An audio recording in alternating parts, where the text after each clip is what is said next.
მოგესალმებით, ეთერშია გადაცემა რეზიუმე, სტუდიაში მუშაობს ჟურნალისტი მერაბ მეტრეველი. მივესალმებით ჩვენს რადიო მსმენელებს, ვინც გვისმენს FM 103-ზე რადიო პალიტრის ეთერით და ასევე მივესალმებით ჩვენს ტელემაყურებლებს, ვინც გვიყურებს ტელეკომპანია პალიტრა ნიუსის ეთერით. გიორგი ბაჩიაშვილმა აღიარა მის მიერ ჩადენილი დანაშაული, ითანამშრომლა გამოძიებასთან, ანაზღაურა ზიანი და დანარჩენი იყო უკვე ბუნებრივია სამართალდამცავი ორგანოების საქმე. შესაბამისად დადასტურდა, რომ ამ ბაჩიაშვილის პოლიტპატიმრობასთან დაკავშირებულ სპეკულაციებს არ ჰქონდა არავითარი საფუძველიო. ამის შესახებ ირაკლი კობახიძემ ჟურნალისტებს განუცხადა, როდესაც უპასუხა შესაბამის კითხვას. ირაკლი კობახიძის შეფასებით, როცა ხდებოდა კონკრეტული ტიპის დანაშაულების ჩადენა, ოპოზიცია მაქსიმალურად ცდილობდა საქმეების პოლიტიზირებას და ასეთი უამრავი საქმე გვახსოვს. იყო ისეთი დანაშაულებრივი საქმეები, რომლებიც საერთოდ არ იყო კავშირში პოლიტიკასთან, თუმცა აქაც კი ახერხებდნენ სპეკულაციებს. ეს ყველაფერი კიდევ ერთხელ ამ მაგალითზეც დაადასტურა იმ მოვლენებმა, რომლებიც განვითარდა. გიორგი ბაჩიაშვილმა აღიარა მის მიერ ჩადენილი დანაშაულიო, როგორც უკვე გითხარით და ამიტომ გაათავისუფლესო. მოგეხსენებათ, საქართველოში სხვადასხვა დანაშაულისთვის ბევრი ადამიანი იხდის სასჯელს, მაგრამ აღიარების გამო მათ არ უშვებენ ციხიდან. არც თაღლითებს, არც სხვა საქმეზე მჟავრდებულ ადამიანებს აღიარების გამო ციხიდან არ უშვებს, მაგრამ ბაჩიაშვილმა ასეთი ასე ვთქვათ პრივილეგია მიიღო, რის ანაცვლოდ და ზოგადად რა ქვეყანას ვაშენებთ, რა ჩანს ამ ბაჩიაშვილის საქმიდან კონკრეტულად, როგორი ქვეყანა მივიღეთ დღეს, სადაც ერთი ადამიანი, რომელსაც მოინდომებს, რომ ვინმე ჩამოიყვანოს სახელმწიფო სტრუქტურებმა თუნდაც გაერთიანებული ემირატებიდან ჩამოიყვანენ და შემდეგ მის მშობლების წინააღმდეგაც კი აღძრავენ საქმეს და მერე თუ ის დააბრუნებს ბიტკოინებს, მას ყველა ბრალდება მოეხსნება. შეგახსენეთ ბაჩიაშვილს მარტო თაღლითობაში და ქონების მითვისებაში კი არ ედებოდა ბრალი, მას საზღვრის უკანონო კვეთაში ედებოდა ბრალი. ხო, ანუ საზღვარზე გადაიპარა ის და შესაბამისად საზღვრის უკანონო კვეთა როგორ გაიქვითა იმით, რომ მან ბიტკოინები დააბრუნა, ესეც საინტერესოა. მოკლედ, ზოგადად ვისაუბრებთ კიდევ ერთხელ თემაზე, რა ტიპის ქვეყანა გვაქვს დღეს საქართველოში. დიმიტრი ცქიტიშვილი არის ჩვენი პირველი სტუმარი, ქართული ოცნების ყოფილი წევრი. მივესალმებ მას, სამწუხარო სტუდიაში მოსვლა ვერ მოახერხა საცობების გამო, ამიტომ მანქანიდან გზიდან გვერდება. მოგესალმებით ბატონ დიმიტრი, კიდევ ერთხელ. მოგესალმებით, მე რა ბოდიში, მაგრამ გზაზე ვარ, შუა გზაზე, ასე ვთქვათ, ტელევიზიამდე ვეღარ მოასწარი. მადლობა მაინც ჩართვისთვის და პრინციპში მთავარი კითხვა დავსვეს ბაჩიაშვილის საქმე რო გავაანალიზოთ მთელი თავისი არსით ხო ნახეთ ჩვენ ერთ ადამიანს ჰქონდა დავა მასთან რაღაც სამოქალაქო დავა უფრო იყო ეს შეიძლება ხო კონკრეტულ ინვესტიციაზე მაგრამ მთელი სახელმწიფო ამუშავდა ამ ადამიანის წინააღმდეგ არა მარტო საქმე აღძრეს მის წინააღმდეგ არამედ ჩამოიყვანეს რაღაც საიდუმლო ოპერაციით მიმალვაში მყოფი და შემდეგ კანონი შეცვალეს, რომ მისი მშობლების წინააღმდეგ საქმე აღეძრათ, მშობლების წინააღმდეგაც კი საქმე აღუძრეს და მშობლები იძულებული გახდნენ, რომ ქვეყანიდან გაქცეულიყვნენ და ნუ დღეს გვეუბნებია, რომ ეს ყველაფერი ახლა არაფერი დანაშაული აზრი აღარ აქვს, რადგან მან აღიარა, დააბრუნა ზიანი ანაზღაურა და თავისუფალია. რა სიტყვით? ვიტყვი იმას, რომ პრაქტიკულად ეს საქმე აჩვენებს, რამდენად მოშლილია სახელმწიფო ინსტიტუტების საერთოდ. ანუ საქართველოში არც ერთი სახელმწიფო ინსტიტუტი აღარ ფუნქციონირებს. მე ესე ვიტყოდი, რომ ესეთი ტიპის სახელმწიფო ინსტიტუციები არ არსებობს, ანუ ესე მოშლილი ავტოკრატიასაც კი არ ახასიათებს. ავტოკრატიას, დემოკრატიას, ნებისმიერ ფორმის დიქტატურას ჭირდება გარკვეული ინსტიტუციური წესრიგი, რომელიც ამ შემთხვევაში ჩვენ ხედავთ, რომ არ არის და მოშლილია იგივე, რაც თქვენ თქვით, იგივე მოტაცება, როდესაც მოიტაცეს სხვა ქვეყნიდან და რაღაცა სამსახურების ასე ვთქვათ სპეცოპერაცია ჩატარდა, არალეგალური, იმიტომ რომ ლეგალურად შეიძლება ესეთი ჩატარდეს, მაგრამ როგორც თვითონ ამბობენ, არ ჩატარებულა და საზღვრისპირას დაიჭირეს ვანე ზონაზე. ეს კაცი რომელიც გაიპარა, მე აღმოჩნდა, რომ საზღვრისპირას დადიოდა და სუსის ასე ვთქვათ ხალხს ელოდებოდა, როდის დაიჭერდა. მეორე იყო, როდესაც კანონები შეიცვალა კონკრეტულად ამის შემთხვევაში, ანუ პარლამენტი ემსახურება იმას, რომ კონკრეტული ადამიანის ოჯახის წევრების ძევლად აყვანის სპეცოპერაცია ჩაატარა პარლამენტმა, როდესაც მათ მშობლების, ასე ვთქვათ, კონკრეტულად გიორგი ბაჩიაშვილის მშობლების მიმართ სისხლის სამართლის ასე ვთქვათ გამოძიების დაწყების შესაძლებლობა მიცა და შემდგომ უკვე თვითონ მარსაჯულება რომელიც ახლა მე მესმის გიორგის რომ საბოლოო ჯამში ის როგორც პირადი ტყვე დაყვა შეთანხმებას რაღაც შეთანხმებაზე წავიდა, მაგრამ მეორე შეხ მესმის ისიც რომ ძალიან რთული იქნებოდა მისთვის და ჩვენ არ ვიცი მოყვება ოდესმე თუ არ მოყვება, მაგრამ რეალურად მას მოუწია აღიარება, იმიტომ რომ თვითონაც პატიმრობაში იყო, მშობლებიც დევნილობაში, როდესაც მათ გამოძიება თუ ასე ვთქვა, მასაჯულება ეძებდა უკვე ძებნილები არიან, მიმალვაში არიან და რეალურად როგორც ჩანს და როგორც გუშინ ადვოკატმა ისაუბრა, რაღაცა ფინანსური გარიგება შედგა და აი როგორც შედგა ფინანსური გარიგება კონკრეტულ ადამიანთან, კონკრეტულ ერთ კაცთან სამართალიც გადაწყდა. ახლა სხვა შემთხვევაში შეიძლება გიორგის წასული ყოფრო გრძელი გზით, რომელიც ახლა მისი არჩევანი იქნებოდა, რამდენიმე წელი შეიძლება დაარღვო, სტრასბურგში საბოლოო ჯამში დამტკიცდებოდა ალბათ სიმართლე და გამოჩნდებოდა მისი დანაშაული ან უდანაშაულობა და უსამართლობა მის წინაშე ყველა საკითხთან დაკავშირებით, მაგრამ ჩვენ მივიღეთ ესეთი ქვეყანა, სადაც არ არსებობს არც ერთი სახელმწიფო ინსტიტუცია, არც მართლმსაჯულება, არც პარლამენტი, არც აღმასრულებელი ხელისუფლება, არც სპეცსამსახურები, ყველაფერი არის ერთი კონკრეტული феодаლური სისტემის მსახურებაში. და ეს феодаლური სისტემა ისე ალაგებს სამართალს, როგორც ერთ კონკრეტულ ადამიანს უნდა. იქ სხვა არაფერი აღარ ჩანს, იმიტომ რომ ერთი ადამიანის სამართალი გვაქვს ჩვენ. კიდევ ერთხელ, ლუკაშენკოსთან იქნება თუ რუსეთში, იქ არსებობს ავტოკრატიული სისტემები, ავტოკრატიული ინსტიტუტები, ამ ინსტიტუციურ ჩარჩოს გარკვეულწილად პატივცემენ თვითონაც ავტოკრატები, ჩვენთან ესეც მოშლილია. ანუ არც ავტოკრატია, არც დიქტატურა, რაღაცა სამართლებრივი ლეგალისტური ავტოკრატიაში ცხოვრობს, სადაც ერთი ადამიანის ნება არის ყველაფრის გამსაზღვრელი. ფეოდალურს გავზალე, ნეოფეოდალურია რა. ხო, კი ბატონო, აღმოჩნდა რომ თუ თქვა ამ ხელისუფლებას რაღაც არ მოეწონება, ან ერთ ადამიანს არ მოეწონება, ვიღაცას რაღაცა დავაექნება, მთელი სისტემა მუშაობს ამ ყველაფერზე.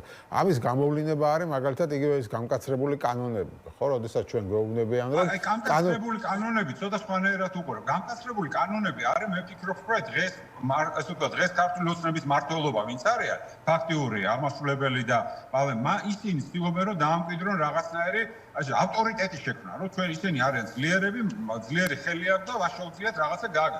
არ გამოსდით და მე დავარქვი ამას ჟანგლიორობა, სამართლებრივი დოკუმენტი. ანუ კანონები ჩვენ შექმნით ქვეყანაში შექმნილი არის ბევრად უფრო მძიმე ავტორიტარული სისტემა, დიქტატორული სისტემა და ეხლა ბოლო ცვლილებებით ეს კიდევ უფრო მძიმე იქნება. ეს გაცილებით უფრო მძიმეა კანონების დონეზე, ვიდრე ბელორუსია და რუსეთი. გაცილებთ, არ შეედრება, იმიტომ რუსეთში ესეთი ბრიყული და სულელური ავტოკრატიული ტოტალიტარული კანონები არ არის, არ ჭირდება და მეორე მხრივ ჩვენ ძალიან შორს ვართ იმ ბრუტალურობის და იმ რეჟიმისგან, იმიტომ რომ თვითონ ამ რეჟიმს არ ახასიათებს სისტემურობა, მიმდგომა, თავის პატივისცემა, თავის ინსტიტუტების პატივისცემა, რომ მსახურებაში სწორად იყო. ვერ არიან, ვერ შექმნეს, არ გამოსდა ძალიან კარგად დაარქვეს მაშინ ესე უხეირო დიქტატურა. ეს უხეირო დიქტატურაა, რომელიც აი კანონების ჟანგლიორობს, იღებს კანონებს, რომელსაც ვერ აშინებს ხალხს, რა თქმა უნდა გვაზიანებს, მნიშვნელოვნად გვაზიანებს თითოეულ ჩვენთანგან სახელმწიფო ინსტიტუტებს განსაკუთრებით აზიანებს, იმიტომ რომ არც ერთი დემოკრატიული ინსტიტუტი პრაქტიკულად დაუზიანებელი აღარ არის, ყველა დაშლილია და ყველა განადგურებულია, იმიტომ რომ ასე ვთქვათ, თავისთავად არცემენ პატივს, იმ ინსტიტუციასაც არცემენ პატივს პოლიციას, რომელიც უნდა იყოს მათი საყრდენი და პოლიცია არის დაქვემდებარებული კრიმინალთან არის ის პოლიცია როგორ მოიქცეს. ეს უხეირო დიქტატურის მანიშნებელია. სპეცსამსახური, რომელმაც არის ის როგორ მოიქცეს, მას არა ძელვადიანი სტრატეგიები თავისი უსაფრთხოების და თავისი სისტემის გაძლიერებას. ანუ უხეირო და ასე ვთქვათ, ხეიბარი შეგვიძლია დავარქვათ და ეს კანონების ჟონგლიორობა კიდევ ერთხელ აჩვენებს რაღაცა აბსურდს, რომელშიც ჩვენ და ახალი თეორიული ჩარჩოა. თეორიებშიც კი არ იკითხება არსად ესეთი ტიპის დიქტატურა, როცა დიქტატორი უხეიროა, მაგრამ სამართლებრივად ის გაცილებით მწვავეა, ვიდრე ოდესმე რომელიმე დიქტატურა ყოფილა. ხო, კი ბატონო, ახლა ირაკლი კობახიძემ თქვა დღეს, რომ NGO ზოგადად არის უცხო ქვეყნის შიდა საქმეებში ჩარევის ინსტრუმენტი. ამიტომ შეიქმნა როგორც ფენომენი, მნიშვნელოვანია სათანადო დარეგულირება, არავინ უნდა ჩაერიოს სხვის პოლიტიკურ ცხოვრებაშიო და მისი განცხადებით, რის გამოც საქართველოს აკრიტიკებენ, დღეს აქტიურად განიხილება ევროპის ქვეყნებში. ანუ ახლა აღმოაჩენს NGO თვითონ, როდესაც მუშაობდნენ სხვადასხვა საერთაშორისო სტრუქტურებში, ან თქვათ გრანტების გამცემ სტრუქტურებში, მაშინ არ იყო NGO ხო სახელმწიფო პოლში და პოლიტიკაში ჩარევის და ეხლა აღმოჩნდა რომ NGO მხოლოდ ამისთვის არსებობს რომ უცხო ქვეყანა ჩაერიოს სხვა ქვეყნის შიდა პოლიტიკაში. ისიც ძალიან მარტივი ესე ვთქვათ სამწუხარო ძალიან ინტენსიური პროპაგანდა მიმდინარეობს მაგაზე და აი ვეცდები რომ მოკლედ ავხსნა და რატო. ეს ძალიან ბევრ ქვეყანაში არის ლობიზმის მარეგულირებელი კანონმდებლობა რა ძალიან ნორმალურია და საქართველოშიც რო იყოს გარკვეულად უცხო ქვეყნის ლობიზმის რაც რეგისტრირებული და ლეგიტიმურია შეიძლება გარკვეულ ქვეყნებს ჰქონდეს თავისი ინტერესების ლობირების ინსტრუმენტები და აქ მუშაობდნენ მას ჭირდება რა თქმა უნდა რეგულაცია, მაგრამ არც ერთი ეს კანონი, რომელსაც ისინი გულისხმობენ, არც ერთი არც ბრიტანეთში, არც საფრანგეთში, არც გერმანიაში, არც ამერიკის შეერთებულ შტატებში ყველაზე მკაცრი და ყველაზე წარმოიდგინეთ 30-იან წლებში მიღებული კანონია და ყველაზე არათანამედროვეა გარკვეული გაგებით, მაგრამ არც ერთი მათგანი არ აკონტროლებს ორგანიზაციას, რომელიც მუშაობენ ადგილობრივი სტრუქტურების გაძლიერებაზე, ადგილობრივი ადამიანის უფლებების დაცვაზე, ადგილობრივი ინტერესების გატარებაზე, ადგილობრივი სახელმწიფო ინსტიტუტების მონიტორინგზე და მათი გამჭვირვალობის უზრუნველყოფაზე. არც ერთი ესეთი კატეგორიის ორგანიზაცია იმ რეესტრების ჩამონათვალში არ ხდება, ისინი არიან ამ რეგულაციის მიღმა. ამიტომაც ის რასაც ამბობენ, რომ თქვა ქვეყანას, რაც მაგალითად ამ რეგულაციაში არ მოხდა გორჩაკოვის ფონდის წარმომადგენლობა, რომელიც მათი სამწუხაროდ უკვე პარტიორია, იმიტომ რომ მათთან ერთად დადიან მიღებებზე და მათთან ერთად ასე ვთქვათ სოციალიზდებიან. ეს გორჩაკოვის ფონდი არის სპეცსამსახურებთან დაკავშირებული რუსული ფონდი, ვითომ სამოქალაქო ორგანიზაცია, რომელიც ოპერირებს საქართველოში, რომელიც უპრობლემოდ ოპერირებს და მისი ხელმძღვანელი უახლოეს რამდენიმე ხნის წინ, თქვა ირანის გამართულ მიღებაზე ვნახეთ საქართველოს ხელისუფლების წარმომადგენლები და ეხლა პოზირებდა სურათების. ანუ მათთვის, რომელიც რეალურად საფრთხეს ატარებს და რომელიც რეალურად არა საქართველოს ხარდაჭერას ან საქართველოს რომელიმე სექტორის ან სუბიექტის ხარდაჭერას გულისხმობს, არამედ რუსული ინტერესების გატარებას გულისხმობს დეკლარირებულად საქართველოში, მათ მიმართ ეს კანონი არ არის გამოყენებული და გამოყენებული ეს კანონი, რომელიც საქართველოში ადამიანის უფლებების დაცვის, სახელმწიფო ინსტიტუტების დემოკრატიზაციის და გამჭვირვალობის, რა ვიცი, ანალიტიკური ცენტრების, სახელმწიფო ინსტიტუტების გაძლიერების კუთხით მუშაობენ, ყველა გაანადგურეს. აი ამ მიმართულებით ეს არის ცალსახად ერთია თითქოს ამოცანა, ვითომ ლეგიტიმურია ეროვნული ინტერესები, მაგრამ ამ ეროვნულ ინტერესებს ზუსტადაც რომ ამ ნარატივებს გადააყოლეს რეალური ეროვნული ინტერესები, რაც არის ჩვენი კონსტიტუციური ნორმები, ადამიანის უფლებების დაცვა, სახელმწიფოს უზრუნველყოფა, გამჭვირვალობა და სახელმწიფოს ერის და მოსახლეობის სამსახურში ჩაყენება. აი ამ ინტერესებს ანადგურებენ და განადგურებულია მთელი ინფრასტრუქტურა სამოქალაქო სექტორის, მათ შორის განსაკუთრებით ტკივნეული არის ის იმ სტრუქტურების განადგურება, რომელიც თუნდაც სათემო დონეზე, მუნიციპალიტეტების დონეზე იმ სერვისებს ახორციელებდა, რომელიც ანაცვლებდა სახელმწიფოს რაღაც კატეგორიებში, სადაც სახელმწიფო ვერ ცვლებოდა. ეს იყო ადამიანების უფლებების დაცვა, მათი ხარდაჭერა, ბავშვთა უფლებების დაცვა, მონიტორინგი, მათისთვის რაღაც გარკვეული სერვისების შეთავაზება, ეროვნული უმცირესობების, მათი კულტურული ინტეგრაციის, მათი სწავლების, დემოკრატიულობის ცენტრების უზრუნველყოფა. ეს ყველაფერი მოშლილი არის მარტო იმიტომ, რომ ამათ აქვს ჭიჭები, რომ კრიტიკული ორგანიზაციების ხმის ეშინიათ, რომელსაც ძალიან ადრე და ძალიან თავისუფლად უსმენ, მაგრამ ეს ეშინიათ კრიტიკული ხმის და კრიტიკული ხმის მოშთობა უნდა, ამიტომ არ ქმნიან მაგათ რაღაცა დემონიზება ხდება მათი, ანადგურებენ ველს და მე რაღაცა იგონებენ თითქოს რომ ჩვენი ტრადიციული პარტნიორები, რომელიც 30 წელი ქვეყნის განვითარებაში გვეხმარებოდნენ, რეალურად აღმოჩნდნენ დღეს წრები, რომელიც თურმე ძირს გვითხრიან და რაში გვითხრიან, იმიტომ რომ ქართული ოცნების არადემოკრატიული ნაბიჯები არ მოწონთ მაგათ, არც საქართველოს მოსახლეობას, მაგრამ ეს თუ კითხვის ნიშნებს დააყენე, რატომღაც წარმოუდგენიათ მაგათ თავისთავად როგორც ქვეყანა და ოცნება მათთვის ერთდაიგივეა და ესე არ არის. სინამდვილეში ისინი ეხმარებიან მაშინ, როდესაც შეიქმნა სახელმწიფო ეხმარებოდნენ მის დამოუკიდებლობას, სუვერენიტეტს, ეხმარებოდნენ სამთავრობო სტრუქტურების განვითარებაში, სამოქალაქო სექტორს ყველას ეხმარებოდნენ და საბოლოო ჯამში დღეს სრულად მოშალა ქართულმა ოცნება ყველა ინსტიტუციური მექანიზმი და ამის აშენება და განახლება დაჭირდება ძალიან ბევრი წელი, იმისთვის რომ დაახლოებით იმ დონეზე მივიდეთ, თუნდაც რაც 20-20 იყო, ან 20-22-ში იყო, სადაც ხო, კი ბატონო, ეს ვითარება, რომელიც ხა შეიქმნა ქვეყანაში, რეალურად მოწმობს ალბათ იმას, რომ პარტია მათთვის უდრის ქვეყანას, ხო, ხა საუბრობენ პარტიის ინტერესებზე და რეალურად, როცა საუბრობენ ქვეყნის ინტერესებზე, გულისხმობენ ხო პარტიის ინტერესებს, როგორც ხვდებით, ანუ თუ რამე არის ქართული ოცნების წინააღმდეგ, მათი ინტერესების წინააღმდეგ, ისინი ამბობენ, რომ აი ჩვენზე თავდასხმა ეს არის თავდასხმა საქართველოზე, ანუ ქვეყანაზე თავდასხმა არის და აი ამით ასე ვთქვათ ოპერირებენ, რომ ხალხს ეუბნებიან, რომ ვინც გვაკრიტიკებს, ესე იგი ეს ხმის საქართველოს თავს და ვინც ჩვენს წინააღმდეგ არის ქვეყნის წინააღმდეგ, ესე იგი, ანუ გამოდის, რომ თუ ივანიშვილის ან ქართლოცების წინააღმდეგ ხარ, ესე იგი საქართველოს წინააღმდეგ ხარ. ხო, ეგ არის ყველაზე ნარატივი, იმიტომ რომ ხელისუფლება არ ნიშნავს სახელმწიფოს და ქვეყანას. ქვეყანა ერთი არის სახელმწიფო და არის კიდე მმართველი პარტია. რაც არ უნდა მაღალი ლეგიტიმაცია ჰქონდეს ამ სამი ერთეულის გაიგივება არ შეიძლება.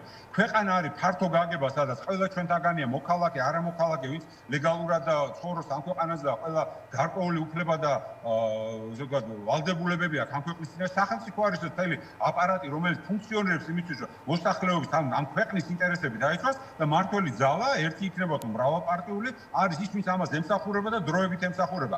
როცა მართველი პარტია იძახის, რომ თვითონ არის სახელმწიფო, თვითონ არის ქვეყანა, ეს არის ყველაზე ამორალური და ყველაზე ეს არის მისაკუთრება სახელმწიფოს. ეს არის ფეოდალიზმი. ცარიზმიც არ არის, ეს არის ფეოდალიზმი. ფეოდალი, რომელსაც გონია, რომ მთელი სამყარო არის თვითონ. ეს ფეოდალი, მცირე პროვინციული ფეოდალიზმი, იმიტომ რომ მეფე, როგორც ესეთი ისტორიაში მეფეები და ყოველ შემთხვევაში კარგი მეფეები ცდილობდნენ, რომ სახელმწიფო და ქვეყანა წარმოეჩინათ როგორც რაღაცა უფრო მაღალი ღირებულება, ვიდრე მისი პერსონალური საკუთრება. და ეხლა ესენი პერსონალურ საკუთრებად მიაჩნია და დღეს მოძღვრავენ, რომ თითქოს ის რომ გამოდიან და მათ ვიღაცა გააკრიტიკეს, ამიტომ სახელმწიფო სფეროა, ეს ავისი ვულგარული ინტერპრეტაცია ნებისმიერი ნორმის და სამწუხაროდ ეს იმდენად ინტენსიურია და იმდენად ეს უბრალოდ პროპაგანდა მოედინება, რომ ძალიან ძნელია რომელიმეს გამოიყიდა და რომელიმეს უპასუხო, იმიტომ რომ სრულიად დატვირთულია ეს რაღაცა არასწორი ტყუილი ინფორმაციები, ფეიქ ინფორმაციები და მანიპულაციური ინფორმაციები და რაღაცა ქმნიან და მე თუ ბოლოს როცა არგუმენტი არ აქვს ძალიან უყვართ ხოლმე ესეთი თქვა ნული არგუმენტი, ხო? ნული არგუმენტი როცა აქვს იძახიან რომ აი ბოლო გლობალური ომის პარტია ან დიქტატია მათ უკან და ესო ამით ამთავრებენ არგუმენტებზე საუბარს. ეს არის მაგის მაჩვენებლები, არგუმენტი არ აქვს და მტერი ხდება უბრალოდ მოყარე ხდება მტერი, ანუ ჩვენი ევროპელი მეგობრები, რომელიც ამდენი ხნის განმავლობაში შეინარჩუნეს და განავითარეს ქართული სახელმწიფოებრიობა, უახლოესი 30-35 წლის განმავლობაში და ჩვენი მტერი, რომელიც ამდენი ხნის განმავლობაში ვიპყრობდა, განადგურებდა, გვართმევდა ყველაფერს, კულტურას, ეროვნებას, ისტორიას, რამდენიმე საუკუნის განმავლობაში, ის გახდა ეხლა, არა მოყარეს თქვა ვერ ამბობენ, მაგრამ მათთან ფლირტის ასკარა გამოკვეთილი ხაზები არის და ამ ფლირტის ხერხლია მთელი ქვეყანა.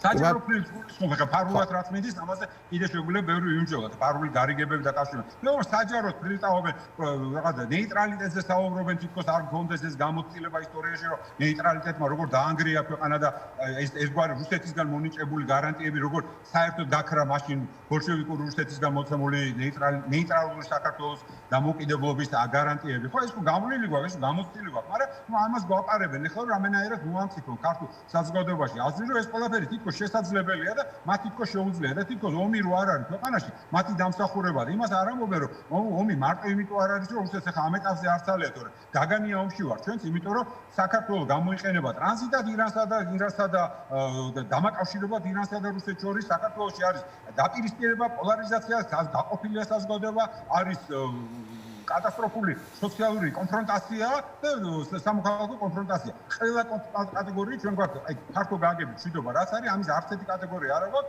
უბრალოდ ომის არარსებობა თავისთავად ეს რა თქმა უნდა დიდი მნიშვნელობისაა, მაგრამ ეს მხოლოდ იმიტომ გვაქვს, რომ იმიტომ არის, რომ რუსეთი დაკავებულია დღეს და მეტად არის დაკავებული, თორე შვენივრად გადმოვიდოდა ჩვენთანაც შეტევაზე და ამ შემთხვევაში ჩვენი უსაფრთხოების გარანტიები ვინც იყვნენ ამ წლების განმავლობაში და ვინც გვეხმარებოდნენ ჩვენ თავდაცვის და უსაფრთხოების გარანტიების მოპოვებაში, ისინი დღეს მტრებად ყავს გამოცხადებული და მასთან დაპირისპირებაში ხარჯავენ მთელს ენერგიას.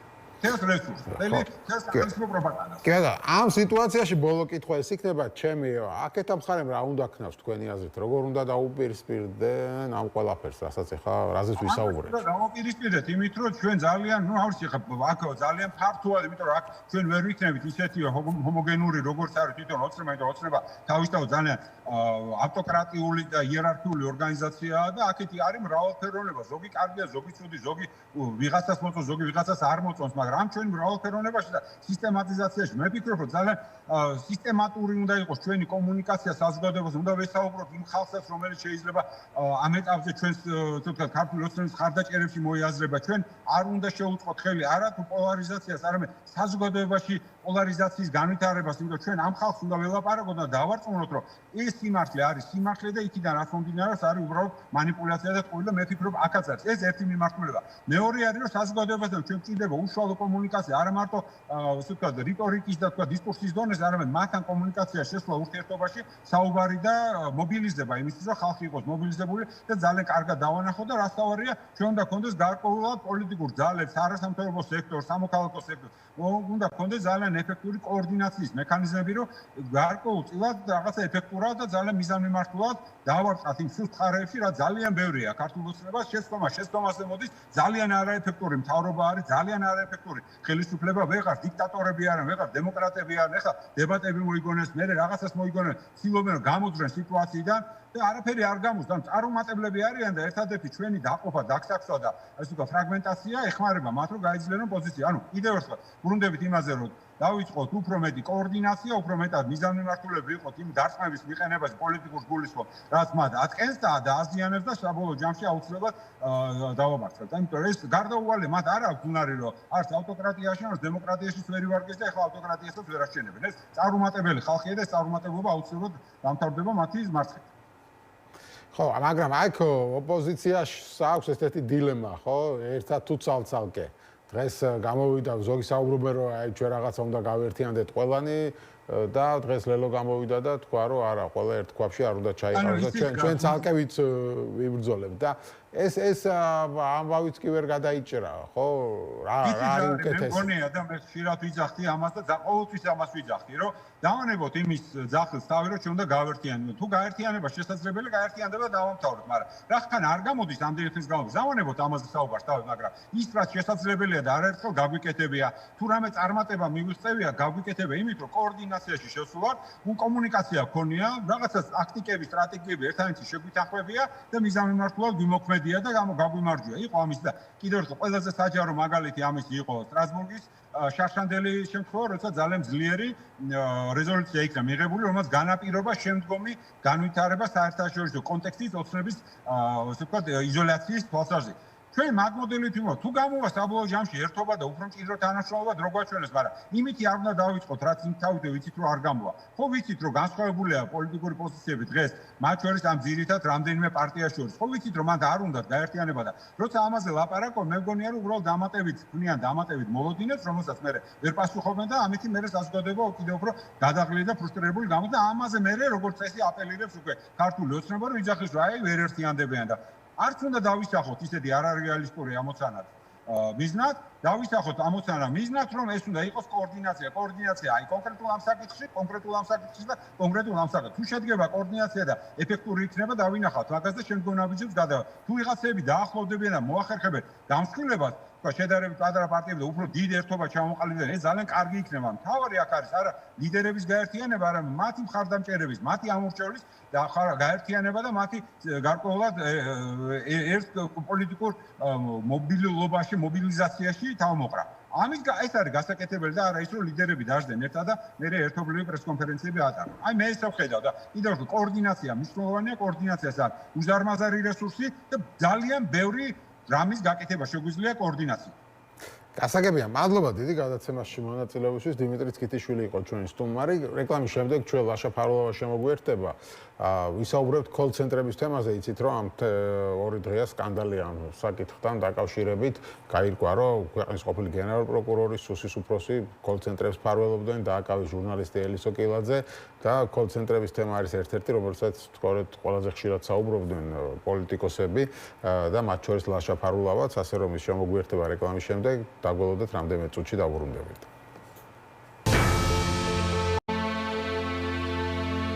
მერე ვილაპარაკობ. ლაშასე ჩვენ დავბრუნდით ეთერში, როგორც გითხარით, ჩვენი სტუმარი არის ლაშა ფარულავა, ნაციონალური მოძრაობის წევრი და ვისაუბროთ კოლ-ცენტრების თემაზე. იცით რომ დააკავეს ჟურნალისტი ელისო კილაძე და კიდევ რამდენიმე ადამიანი, ბრალი წაუყენეს გიორგი ლულაშვილს, სუსის ყოფილ უფროსს, ასევე ფარცხალაძეს, ყოფილ გენერალურ პროკურორს, ანუ ფაქტობრივად ეს ხალხი ყოფილა როგორც პროკურატურა ამბობს კოლ-ცენტრების ფარველები საქართველოში, თუმცა ისინი ამბობენ, რომ ესენი მცირე ნაწილს ფარველობდნენ, მეორე ნაწილსო ისეთი კაცი ფარველობდა, რომელიც ოპოზიციას და ოპოზიციურ ტელევიზიებს აფინანსებდა, სავარაუდოდ კეზერაშვილი იგულისხმება. ლაშა ფარულავა არის ჩვენი სტუმარი. მოგესალმები, მერაბ, მივესალმები მაყურებელს, მსმენელს, ჩვენს საზოგადოებას. გადაცემაში მონაწილეობისთვის და მაინტერესებს ჩვენ სულ კოლ-ცენტრებზე საუბრობდით, ამ საკითხზე საუბრობდით და ბოლო-ბოლო ვინ ფარველობს ამ ქვეყანაში კოლ-ცენტრებს, რა გაირკვა ამ ახალი გამოძიებით. მოდი აი მარტივად ოპოზიციას იმას რა ქვია, ოპოზიციურ ვიღაც ბიზნესმენებს თუ არ ვიცი, კეზერაშვილის თავისი კოლ-ცენტრი აქვს და ამას თავიანთი ჰქონდათ თუ რაში იყოს. მოდი ჩვენ საზოგადოებას ჯერ აუხსნათ, კოლ-ცენტრი რა არის. ეს არის ტრანსნაციონალური კიბერ დანაშაული და როგორ ვითარდებოდა ანუ ეს დანაშაულებრივი ქსელი საქართველოში და როგორ შეიქმნა. მოკლედ 2019 წლიდან დაიწყო ოფისების გახსნა საქართველოში, რომელიც ყიდდა რაღაცა პროდუქტს, ეს პროდუქტი ბუნებაში არ არსებობს. არსებობდა რაღაც სატელეფონო ცნობარი ევროპელი მოქალაქეების, პენსიონერების და უკავშირდებოდა ფულის გამოძალვა იყო. 2019 წელი, იმიტომ ვახსენე, რომ ბაჩალიაშვილის სკანდალი ჩვენ გვახსოვს და პირველი აი საგანგებო ნიშნები იმაზე, რომ უკვე ჩვენს ახალგაზრდობას და ჩვენ საზოგადოებას აზიანებდა ეს ქსელი, სწორედ აი აქედან დაიწყო, რომ ბაჩალიაშვილის სკანდალი იყო ყველაზე დიდი, ესე რომ ვთქვათ, ამბავი, რომელმაც ყველა შეძრა, დღემდე კონცენტრებს უკავშირდებოდა რეალურად. სავარაუდოდ ეს გოგონა მუშაობდა კოლ-ცენტრში. არსებობს რამოდენიმე ვარაუდი, მე ვარაუდზე ვსაუბრობ. ოჯახმა უფრო მეტი ისაუბრა ამაზე, რომ სავარაუდოდ არსებობდა რაღაცა გარიგება, რომლის მიხედვითაც ადამიანი ჩავარდა ბძიმე ფსიქოლოგიურ მდგომარეობაში და მე 1000 ვერსია არსებობს, მაგრამ მოდი ისევ კოლ-ცენტრებს დავუბრუნდეთ. ანუ ახალგაზრდები იყვნენ დასაქმებული კონკრეტულ ოფისში, მუშაობდა ათეულობით და არსებობს ასევე ოფისები, სადაც ასეულობით ახალგაზრდა მუშაობს და ამ შემთხვევაში აი კლასიკური გაგების კოლ-ცენტრი როდესაც ვსაუბრობთ, ეს კოლ-ცენტრები ვაჭრობენ კრიპტოვალუტით, რომელი კრიპტოვალუტაც შეიძლება იყოს შექმნილი 2 დღის, კონკრეტულ სუბიექტს, რომელსაც უკავშირდებიან, ეუბნებიან, რომ მისი ღირებულება გაიზრდება და აი ამ ვაჭრობაში ატყუებენ და შესაბამისად მის ანუ სუბიექტის ფინანსურ რესურსს იტაცებენ, ესე რომ ვთქვათ რა. ანუ წმინდა წყლის თაღლითობა. და თაღლითობის ცენტრად ჩამოყალიბდა საქართველო. ეს სამიზნე ჯგუფი იყო ევროპელი პენსიონერები და წლებია ჩვენ ამაზე ვლაპარაკობთ და ეს ისეთი ბიზნესია ტრანსნაციონალური. ჩვენ ვლაპარაკობთ, აქ საინტერესო ის არის, ხელისუფლება წლებია ვლაპარაკობთ, ის ხეზერაშვილს აბრალებდა. თქვენ აბრალებდით ხელისუფლების მფარველობას და საბოლოო ჯამში ვერ მივხვდი, ანუ ორივე საქართველოს ხო და აი მინდა აუხსნა, რომ ანუ ეს კიბერდანაშაულის თავიდან 2020 წლამდე იყო მაგალითად ასეულობით ოფისი და ეს ოფისები 20-დან 23 წლამდე არა მარტო თბილისში, არამედ ბათუმში, ქუთაისში, ყველა დიდ ქალაქში გაიხსნა და ახალგაზრდები იყო უმრავლესობა დასაქმებული და დღესაც კი ოპერირებს კოლ-ცენტრები, დღესაც ოპერირებს კოლ-ცენტრები. კოლ-ცენტრებს ჭირდება კარგი დაცვა, უსაფრთხოება და ამ უსაფრთხოებას უზრუნველყოფდა ლილუაშვილი და ამაზე საუბრობდა ლევან ხაბეიშვილი, როდესაც სუსის შენობასთან, მოდულის შენობასთან მოაწყო ბრიფინგი და თავარი კოლ-ცენტრი უწოდა მოდულის შენობას. და აი პირდაპირ გააკეთა განცხადება, რომ ლილუაშვილი, მამაცაშვილი, ფარცხალაძე, აი როგორ იყო ეს ლილუაშვილი მფარველობდა ამ კოლ-ცენტრებს და ასეულობით კოლ-ცენტრი იყო 2023 წელს, ეხა 1000-ობით არის რომ იცოდე და მათ შორის რუსულენოვან მოსახლეობასაც ძარცვავენ უკვე და არა მარტო ევროპელ პენსიონერებს, მათ შორის ქართველებსაც და არაერთი სიუჟეტი ქონდა მათ შორის ფორმულა შაბათის საგამოძიებო ჯგუფს, აზერბაიჯანელ, ჩვენს ეთნიკურად აზერბაიჯანელ მოქალაქეებს, როგორ ძარცვავენ აი ეს კოლ-ცენტრები, რომლებიც მათ შორის ორთაჭალაში ოპერირებენ. ორთაჭალაში აქვს ოფისი და მარნეულელ მოქალაქეებს ძარცვავენ. სხვადასხვა შეთავაზებებით. ანუ არა მარტო ევროპელებს, უკვე ქართველებსაც ძარცვავენ და მათ შორის საქართველოს მოქალაქეებსაც. მოკლედ გავაგრძელოთ, ანუ უსაფრთხოებას უზრუნველყოფდა ლილუაშვილი. სავარაუდოდ იყო საუბარი მამაცაშვილზე და მამაცაშვილის ესე ვთქვათ ფართები ქონდათ ნაქირავები საოფისეთ აი ამ ჯგუფებს, რომლებიც ოპერირებას ახდენენ ამ დანაშაულებრივი ქსელის და მესამე ესე ვთქვათ ადამიანი იყო ფულის ამოღების სქემას ვინც ხელმძღვანელობდა ფარცხალაძე. ანუ ლილუაშვილი იყო მფარველი, აი ამ საოფისე მართვას ახორციელებდა, როგორც ჩვენთვის ცნობილია და ამაზე არაერთი საგამოძიებო სიუჟეტი არსებობდა მამაცაშვილი და მესამე პირი იყო ფარცხალაძე. ანუ ეს დაჯგუფება მთლიანად ხელმძღვანელობდა ამ კოლ-ცენტრების სისტემას და ჩვენ ამაზე რო ვლაპარაკობდით, ლილუაშვილმა უჩივლა სასამართლოში ხაბეიშვილს და ფორმულას, რომელმაც საგამოძიებო სიუჟეტი ესე ვთქვათ გვანახა და ჩვენ მე და ვასო ურუშაძეს გვიჩივლა უჩა მამაცაშვილი. და რაზე იყო საუბარი, ხო, რომ ჩვენ როდესაც ვიძახდით, რომ აი კონკრეტულ მისამართზე არის კოლ-ცენტრი, მაგალითად ჭავჭავაძეზე იყო ესეთი შემთხვევა, როდესაც პოლიცია გამოვიძახეთ და პოლიცია რომ მოვიდა, არ შემოვიდა შენობაში. ვეუბნებოდით, რომ აქ არის ტრანსნაციონალური კიბერდანაშაულის ესეთი ოფისი და არ შემოვიდა, ამაზე სიუჟეტიც ჰქონდა, მათ შორის TV პირველს, რომ პოლიციას ეუბნებია, რომ იქ არის ტრანსნაციონალური კიბერდანაშაულის ოფისი და აუცილებლად უნდა შეხვიდეთ, იმიტომ რომ შიგნიდან იყვნენ ის ახალგაზრდები ჩაკეტილები. ხო და ეხლა რა და აი ჩვენ კი არ ვლაპარაკობდით მერაბ, ანუ არა მხოლოდ ვამხელდით, ვებრძოდით ამ ტრანსნაციონალურ კიბერდანაშაულს და მოტივი რა იყო ჩვენი? მოტივი იყო ის, რომ ეს ფული მიდიოდა პირდაპირ ქართულ ოცნებაში 2020, 2021 წელს და ამას მე დავამთავრებ. ამას არა მარტო ჩვენ ვლაპარაკობდით მერაბ, ჰელსინკის კომისია საუბრობს იმაზე, რომ კოლ-ცენტრების ფული არის ქართულ ოცნებაში, რომელსაც შტაბის უფროსი ანაწილებდა და ვინ იყო მაშინ შტაბის უფროსი? იყო ირაკლი კობახიძე. ეს ხდება გიორგი გახარიამაც ძალიან კარგად იცის ეს ყველაფერი. მაშინ პრემიერ-მინისტრი იყო. 2020-ში დაიწყო, 19-ში დაიწყო ეს ყველაფერი. დღეს ვიფარველოს, ან დღეს რა დაიწყეს, გადაწყვიტეს მათ რა ლილუაშვილი ფარცხალაძე. დღეს უკვე, დღეს აბსოლუტურად მწვანე აქ თანთებული. თავდაპირველად ახალი ხილი რო იყო და ამას ჭირდებოდა საფარი, ამ საფარს უზრუნველყოფდა მთელი ვერტიკალი და ეს ფული მიდიოდა პარტიაში და დღეს უკვე ყველას აქვს კოლ-ცენტრი და ვერ გაიგებ ვისი კოლ-ცენტრი სად არსებობს და ათასობით ახალგაზრდაა დასაქმებული და მეტიც იქ დასაქმებული ადამიანები, ახალგაზრდები არიან მათ შორის ჩათრეული ნარკომანიაში. ნარკომანიაში ამაზეც იქნება სიუჟეტი, ან უამრავი შემთხვევა, როდესაც ნარკოდამოკიდებულები გახდნენ ახალგაზრდები, რომლებიც იყვნენ დასაქმებული კოლ-ცენტრებში. ანუ ამ დაჯგუფებამ რა თქმა უნდა ეს ბიზნესი, როდესაც წამოიწყეს საქართველოში, მფარველობდნენ, ფულს იღებდნენ, ეს ფული პარტიაში მიქონდათ. ამაზე ჩვენ წლების საუბრობდით და არც ერთხელ არ დაინტერესებულა გამოძიება. აქ ყველა საერთოდ ისაა, რომ დღეს ახლა თვითონ ამხილეს და თქვეს, რომ კოლ-ცენტრები მფარველობდნენ ეს ლილუაშვილი და თვითონ კოლ-ცენტრები სად არის, სად დახურეს, კოლ-ცენტრის თანამშრომლები არ არიან დამნაშავეები, თუ კოლ-ცენტრი ამხილე, მაშინ ისინი ხოდა დაიჭირო, ვინც ხალხს ზარცვავდა და ანუ გვეუბნები რა კოლ-ცენტრებს მფარველობდნენ და ეს კოლ-ცენტრები სად დახურეს, სად აღმოაჩინეს, ან საერთოდ დახურეს თუ არა, ამას არ გვეუბნებიან. მეცაც გეტყვი. ვინ დაიჭირეს იმ კოლ-ცენტრებში? ამ თქვენი ტელევიზიიდან რა 400 მეტრში არის ბიზნეს ცენტრი ატრიუმი, სადაც აღმოვაჩინეთ კოლ-ცენტრი, მე და ვასილ ურუშაძე.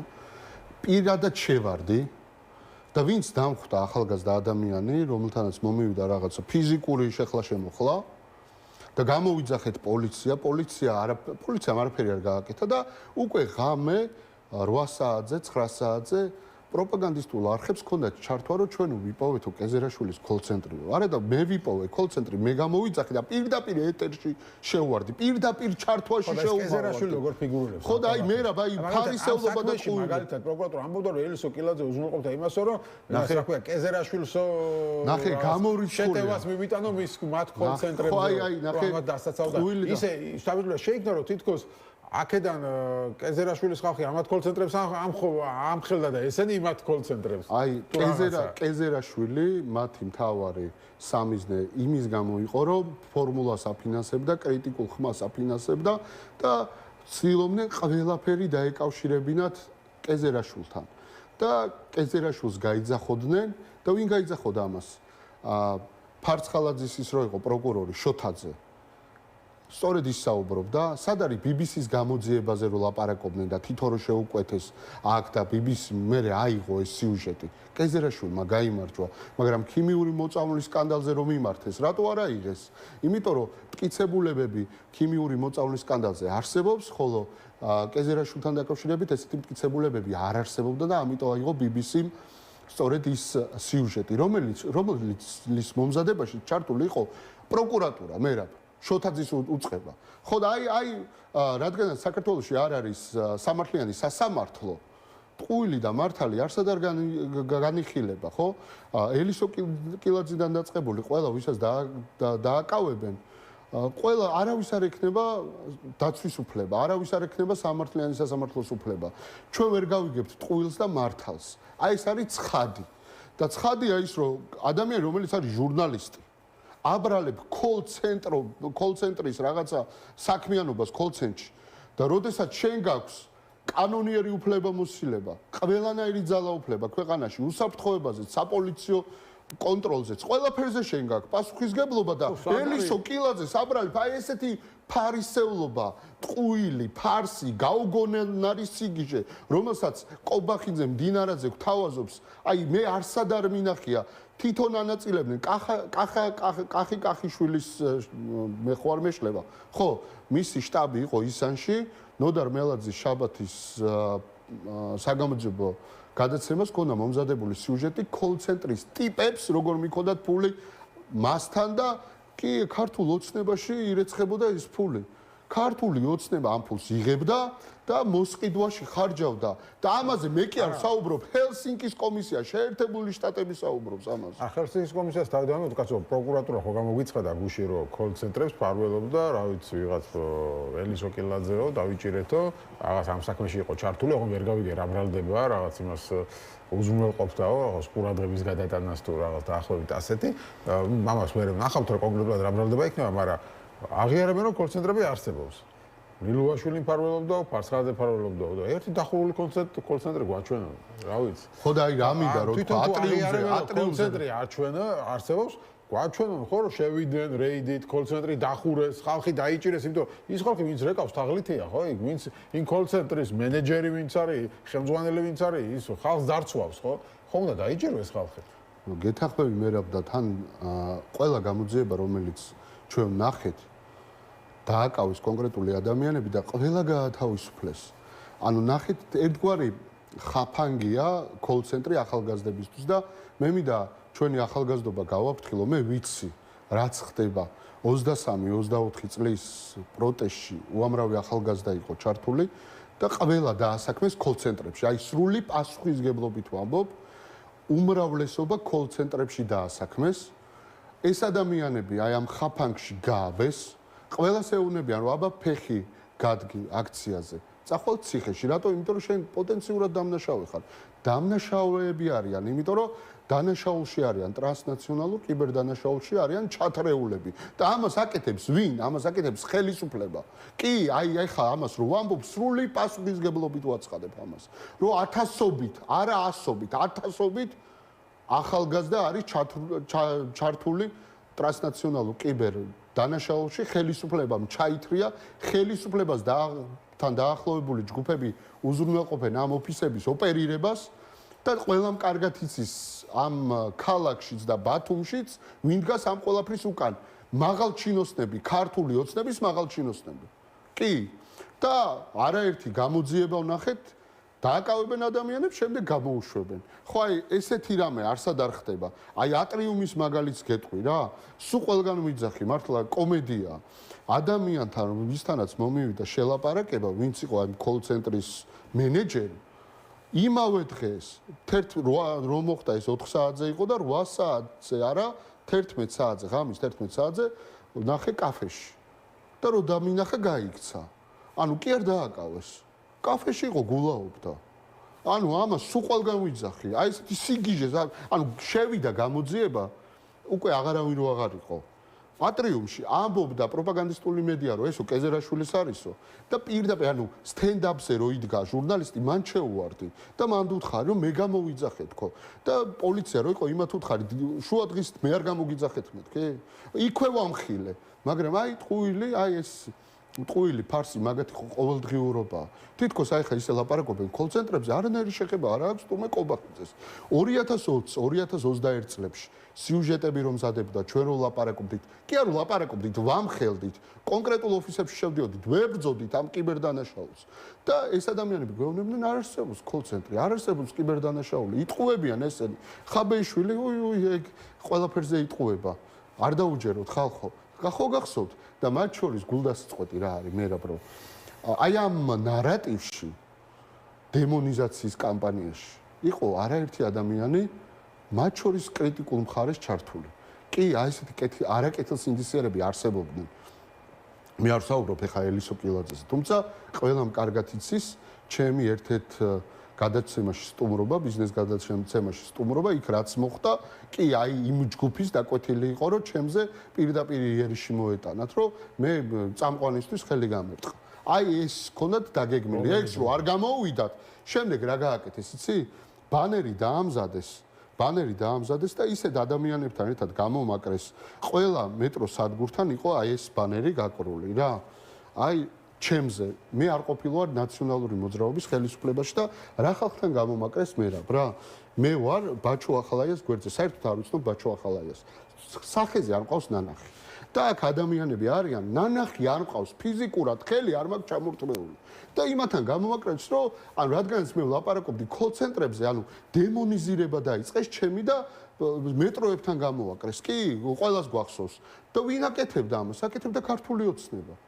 და მამაცაშვილმა მე სასამართლოში მიჩილა, მე ბოლოს ისე დამთავრდა, რომ ხელი მოაწერიდნენ ამ ყველაფერზე ნადარაიას მოსამართლეს, ეხა არის საკონსტიტუციო მოსამართლე, მთავარი მოსამართლე, თავმჯდომარე და პარტიების გაუქმების პროცესს ხელმძღვანელობს და დემოკრატიას იურიდიულად აუქმებს ეს კაცი. აი, აქ ვიმყოფები, დრაზე ვლაპარაკობ, აი, მოვიდეს კობახიძე, ხო იძახის დებატები, აი, თქვენთან, თქვენზე ვერავინ ვერ იტყვის, რომ პარტიული ტელევიზია ხართ, აი, მოვიდეს. თუ ვის უნდათ გამოუშვათ. კოლ-ცენტრებზე უნდა დებატები, აი, ერთ-ერთზე. მოვიდნენ და დამიჩნდნენ და კონკრეტული დებატებს მარტო თავიანთ ტელევიზიებზე. არა, მე რა, აი, მოვიდნენ, აი, თავაზო პალიტრაზე მოვიდნენ. კონკრეტული მტკიცებულებები მხოლოდ ციფრებით და ფაქტებით ვისაუბრებ. აი არ შევალ პოლიტიკურ შეფასებებში. მაგის ხო ეშინიათ, ანუ ლეგიტიმაციის პრობლემა აქვს და კანონს იღებენ გვაღიარეთო. ახლა იმ სისუსტეა ეს რეალურად ხო მათი მხრიდან. ხო აი არ შევაშინებ რა პოლიტიკურ შეფასებებს არ გავაკეთებ. მხოლოდ ციფრები, მხოლოდ ფაქტები, მხოლოდ მტკიცებულებები. აი მეტი არაფერი. მოვიდნენ დამინჯდნენ კოლ-ცენტრებზე რო ლაპარაკობენ. ჩამოუთლე ვის ქონდა კოლ-ცენტრი და მე როცა ვლაპარაკობდი და ჩემი მეგობრები და მათ შორის გამოფენებს ვაწყობდით პარლამენტთან, დინარაძე კობახიძე იცავდა ამ ხალხს. და არიან თუ არა თანამზრახველები, არ ვაფარებდნენ. დღეს რა შეიცვალა? გეტყვით რა შეიცვალა? ივანიშვილმა დაიწყო გაწმენდა გუნდის შიგნით, ანუ მისი ტაქტიკაა ესეთი რა. პირველი შემთხვევა ხო არ არის. ფარცხალაძე ვინ იყო? არავინ არ იყო. კბილაშვილი რო დანიშნა გენერალურ პროკურორად, წესიერი პატიოსანი კაცი იყო კბილაშვილი. და რო დაავალა სააკაშვილზე საქმის აღძვრა, კბილაშვილმა ხელი არ მოაწერა ამას და გაიწია. სააკაშვილს მესამე პრეზიდენტს ვინ წაუყენა ბრალი? ფარცხალაძემ წაუყენა, ყველა ბრალი წაუყენა ფარცხალაძემ. და ამის სანაცვლოდ მას მისცა უზარმაზარი ძალაუფლება, ჭრდილოვანი მართველი იყო. ეხა რო გამოდიან და ფარცხალაძე კილერიაო, ხოცები რო ამოდი. ეს შინოდათ კი არა, ფარცხალაძეს რო მათთვის იყო ისა რა, ხატი. მაგ ფარცხალაძეს იფიცებდნენ, აბიძინა, კაცო. ეხა რატო წაუყენა? ეხა იმიტომ რომ ნახეთ რა ხდება. ფარცხალაძე, ღარიბაშვილი, ლილუაშვილი, ივანიშვილი ცდილობს, რომ აი ხა გვანახოს, რომ აი პასუხისგებელი თვითონ კი არ არის. თურმე, ანუ ივანიშვილს ირჩევდა ჩვენი საზოგადოების ნაწილი 13 წლის განმავლობაში, ივანიშვილი ირჩევდა ღარიბაშვილს და ხა ამბობს რას, რომ მე კი არა ვარ პასუხისგებელი, ღარიბაშვილი ყოფილა პასუხისგებელი ყველაფერზე. მე კი არა ვარ პასუხისგებელი, ლილუაშვილი ყოფილა. აი ლილუაშვილი რომ მღვდლებს უსმენდა, ჩვენ ახსარებებს ისმენდა. ამას რომ იარბენინებდა ივანიშვილთან. მაშინ ხო კარგი იყო ლილუაშვილი. არ გვახსოვს კრებსების სკანდალი? მამავებს რო უსმენდნენ, მღვდლებს რო უსმენდნენ, პირველი ვიზზე მიიტანეს იერიში, ეკლესიაზე არ მიიტანეს იერიში, დაგვავიწყდა ეს. თვითონ თავისი მოადგილე იყო გოგაშვილი რო ალაპარაკდა, რა დღეში იყვნენ, არ გახსოვთ? გოგაშვილს ჯერ შეახოცეს რომ მას დააბრალეს რომ ესაკეთებდაო, მე ეხა გვეუბნებიან რომ ლილუ, ეხლა მესამე ვინ იქნება? რო ჩაივლის ლილუაშვილი, ღარიბაშვილი და ეს დაჯგუფებას ხო ჩარეცხავენ? მე ჩარეცხავენ კობახიძე, დინარაძეს, მე მოიყვანენ რუხაძეს და ივანიშვილი რასაკეთებს? ჩემი ბრალი არაფერი არ არის. აი ივანიშვილი დაკვირდა ჩემო ძვირფასებო რომ გაგვინახევრებდა გადასახადებს. და კი თავისთვის გაინახევრა, ჩვენ გაგვიწვირა. თვითონ მოიხსნა გადასახადები ოქროზოდებზე და სურათებზე. 0 ლარი გადაიხადა. აი ჩვენ გადასახადები გაგვიძვირდა და მაგალითად იუსტიციის სერვისები გაძვირდა 3-ჯერ. შინაგან საქმეთა სამინისტროს მომსახურების სერვისები გაძვირდა 3-ჯერ. ჯარიმები გაძვირდა 3-ჯერ და აი შეთავაზება მაქვს ბატონო ბიძინა გუში ხო 70 წლის გახდით. აი 50 ლარით გაგიზარდათ კობახიძემ პენსია. მოდი აი ჩელენჯი გააკეთეთ რა, გამოწვევა მიიღეთ ჩვენი და ერთი თვე იცხოვრეთ პენსიონერის პენსიით. აი იცხოვრეთ უბრალოდ, აი იმ პენსიით იცხოვრეთ. და მე მიხვდებით რა დღეშია ჩვენი საზოგადოება.